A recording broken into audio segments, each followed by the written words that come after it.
Welcome to the Slop Farm. Enjoy the video. You start by confirming prerequisites. VS Code installed, Git available, and a project folder ready. Open that folder in VS Code now. This creates a workspace and lets the editor index files. Once done, set your Git username and email so commits link to you. Make sure path integration is enabled so you can run code and Git from the terminal.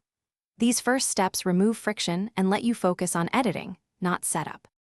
Now configure the editor to match your workflow. Install language extensions and linters to get real-time feedback. Once installed, open Settings or Edit Settings. JSON to enable format on save, set tab size, and associate file types so VS Code applies the right tools. Configure the integrated terminal shell to your preference and add key bindings or snippets to speed repetitive tasks. These middle steps finish by running and debugging your code. Create a launch. JSON, set breakpoints, and run a debug session to step through logic and inspect variables.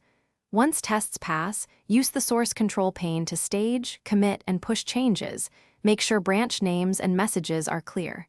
If something goes wrong, check the output and problems panels first. Then reload the window or disable extensions temporarily. This often isolates configuration issues and gets you back to productive editing quickly.